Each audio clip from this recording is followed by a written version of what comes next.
అంకయ్యపాలెం అనే ఊళ్ళో భూషయ్య అనే వ్యాపారి ఉండేవాడు. భూషయ్య తన వ్యాపారం చూసుకోవడానికి ఒక వ్యక్తిని పెట్టుకోవాలి అనుకున్నాడు. దానికోసం ఒక ప్రకటన వేశాడు. అది చూసి ముగ్గురు వ్యక్తులు వచ్చారు.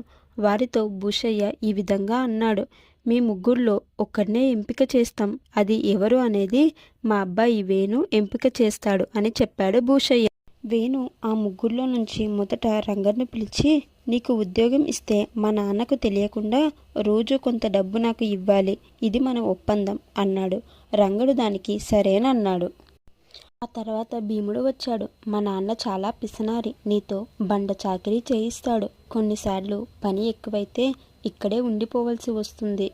ఒక్కోసారి జీతం కూడా ఇవ్వడు అన్నాడు వేణు. అలా అయితే కష్టమండి అంటూ వెళ్ళిపోయాడు భీముడు. ఇక చివరికి గోపాలుడు వచ్చాడు. మా నాన్నకు తెలియకుండా నాకు రోజు కొంత డబ్బు ఇవ్వాలి అన్నాడు వేణు. అదెలా కుదురుతుంది? అలాంటి తప్పు పనులు నేను చెయ్యను అని జవాబిచ్చాడు గోపాలుడు. మరి మా నాన్న నీతో చాలా పనులు చేయిస్తాడు. సమయానికి ఒక్కోసారి జీతం కూడా ఇవ్వడు. పనిలో చేరుతావా అన్నాడు. నేను ఏ పనైనా చేయగలనని నమ్మకం నాకుంది. ఆయన ఏ పని ఇచ్చినా నేను చేస్తాను. ఇక జీతం విషయానికి వస్తే ఆయన ఇంతవరకు ఎవరికి జీతం ఎగ్గొట్టలేదని చాలాసార్లు విన్నాను. ఆలస్యమైన ఇస్తారనే నమ్మకం ఉంది అన్నాడు గోపాలుడు. వెంటనే అతన్ని వాళ్ళ నాన్న దగ్గరకు తీసుకువెళ్ళి, ఏ పనికైనా కావాల్సింది కష్టపడే తత్వం, నమ్మకం నాన్న.